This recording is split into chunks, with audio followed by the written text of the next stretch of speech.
വെച്ച് നോക്കുമ്പോൾ ഹാപ്പിയാണ്. ഫസ്റ്റ് 10ാം ക്ലാസ് കഴിഞ്ഞിട്ട് ഇങ്ങോട്ട് ഒരു ഹോസ്റ്റൽ ലൈഫിലേക്ക് പോകുമ്പോൾ ഡിഫിക്കൽട്ടീസ് ഉണ്ടായിരുന്നു. പക്ഷേ സൈലത്തിലെ ആൾക്കാർ ഭയങ്കര ഫ്രണ്ട്ലി ഇതൊക്കെ ആയതുകൊണ്ട് അതിൽ അഡാപ്റ്റ് ചെയ്യാൻ പറ്റി.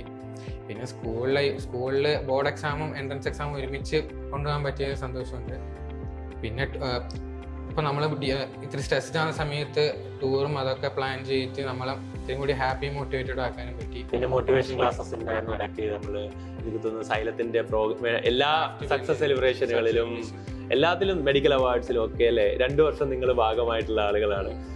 വളരെ സന്തോഷം. ഇനി ഇന്റഗ്രേറ്റഡ് സ്കൂളിലേക്ക് വരുന്ന സമയത്ത് ഈ സാധാരണ കൺവെൻഷണൽ സ്കൂളിലെ മെജോറിറ്റി സ്റ്റുഡൻസും പറയുന്നൊരു പരാതിയാണ്, ബോർഡ് എക്സാം വേറെയാണ്, എൻട്രൻസ് എക്സാം വേറെയാണ്. ഗൗതമിൻ്റെ ഒരു 2 ഇയർ എക്സ്പീരിയൻസ് NCERT ഉപയോഗിച്ച് ഇങ്ങനെ ഒരു പഠനവും ഈ പറഞ്ഞ പോലെ ബോർഡും എൻട്രൻസും ഒരുമിച്ച് കൊണ്ടുപോയപ്പോഴുള്ള ആ ഒരു അതിനെക്കുറിച്ചൊന്ന് പറയാൻ പറ്റുമോ എന്താണെന്നുള്ളത്? എല്ലാവരുടെയും ഈ വിചാരം ശരിക്കും തെറ്റാണ്. ബോർഡ് എക്സാമും എൻട്രൻസ് എക്സാമും ഒരു സെയിം ആണ്. പക്ഷെ MCQ മോഡൽ വരുമ്പോൾ മാത്രമേ ഇത്തിരി ടൈമിങ്ങിന്റെ പ്രശ്നം വരും. പക്ഷെ ഇവിടെ നിന്ന് MCQയും ബോർഡ് എക്സാമിന് വേണ്ടിയിട്ടുള്ള ടെസ്റ്റും കൂടി ഉണ്ടായിരുന്നത് കൊണ്ട് അത് രണ്ടും ഒരുമിച്ച് ഫോക്കസ് ചെയ്യാൻ പറ്റിയെന്ന് സന്തോഷമുണ്ട്. പിന്നെ NCERT ഫോളോ ചെയ്താൽ തന്നെ എൻട്രൻസും ക്രാക്ക് ചെയ്യാൻ പറ്റും. അതിലത്തെ ടോപ്പിക്സ് കൃത്യമായിട്ട് മനസ്സിലാക്കാനാണ് മെയിൻ ഇമ്പോർട്ടൻ്റ് ആയിട്ടുള്ള കാര്യം. അത് ഇവിടുത്തെ ഫാക്കൽറ്റീസ് കാരണം സിമ്പിൾ ആയിരുന്നു. ഗൗതം, അപ്പോൾ 2 വർഷം ഹോസ്റ്റലിലായിരുന്നു. എങ്ങനെ ഉണ്ടായിരുന്നു സൈലത്തിലെ ഹോസ്റ്റൽ ലൈഫ്? അടിപൊളിയായിരുന്നു.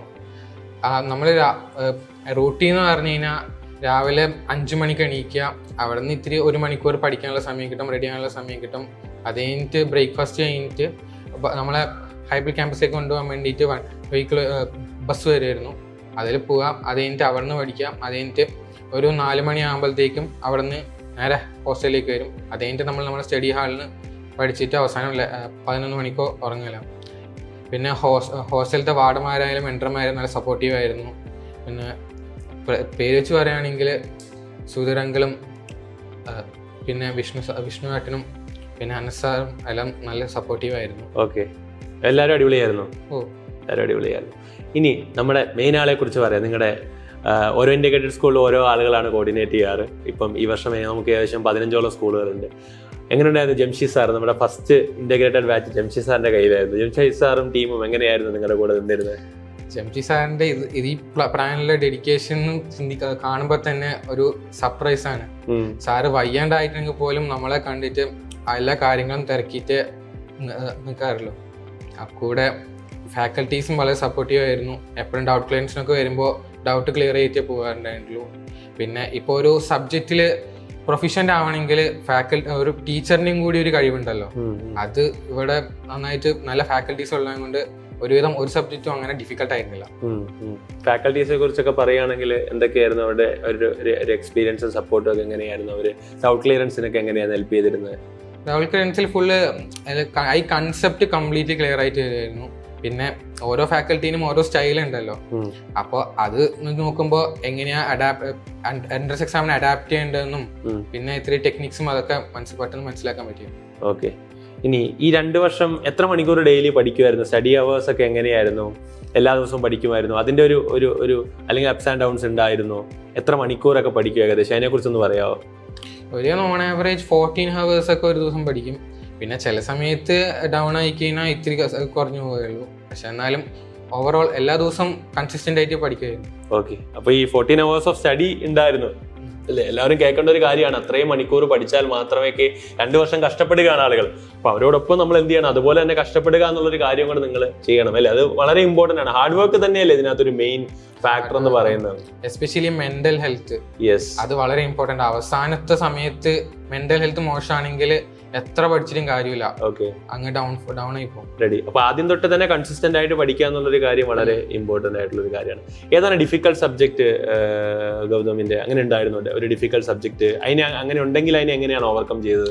അങ്ങനെ ഡിഫിക്കൽട്ട് സബ്ജക്റ്റ് എന്നുള്ള മെന്റാലിറ്റി ഉണ്ടായിരിക്കാൻ ചാപ്റ്ററോ ടോപ്പിക്കോ പഠിക്കാൻ ഭയങ്കര ഹാർഡായിരിക്കും.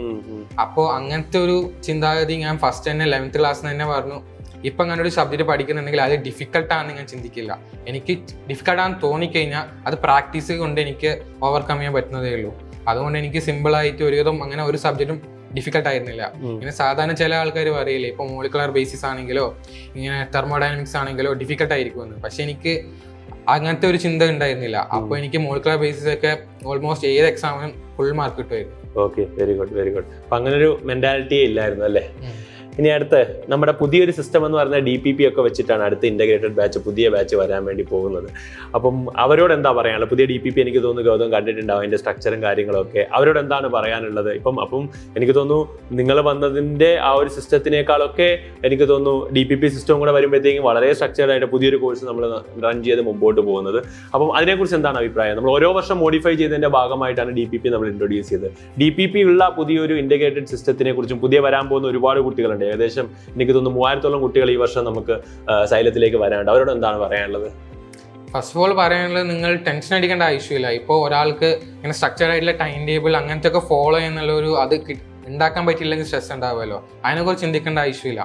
ഇങ്ങനെ കൺസിസ്റ്റൻ്റ് ആയിട്ട് ഇങ്ങനെ സൈലം പ്രൊവൈഡ് ചെയ്യുന്ന മെറ്റീരിയൽ അതേ സമയത്ത് ചെയ്തു പോയാൽ മതി. ഓവർ തിങ്ക് ചെയ്യുന്നതാണ് ഏറ്റവും വലിയ പ്രശ്നം.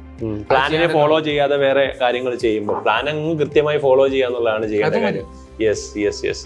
അപ്പം ഗൗതം, അപ്പോൾ ഉഷാറായി +2 കഴിഞ്ഞ് നേരെ ഇവിടുന്ന് TC വാങ്ങി മെഡിക്കൽ കോളേജിലേക്ക് അങ്ങ് എന്ത് ചെയ്യുക, ഒറ്റ പോക്കങ്ങ് പോവുക. അത് ജിപ്പർ വേണോ, കാലിക്കട്ട് വേണോ, എയിംസ് വേണോ എന്നൊക്കെ ആലോചിച്ച് എന്ത് ചെയ്യുക, തീരുമാനിക്കുക. അപ്പോൾ എന്തായാലും ഓൾ ദി ബെസ്റ്റ്, ഉഷാറാക്കുക. Thank U.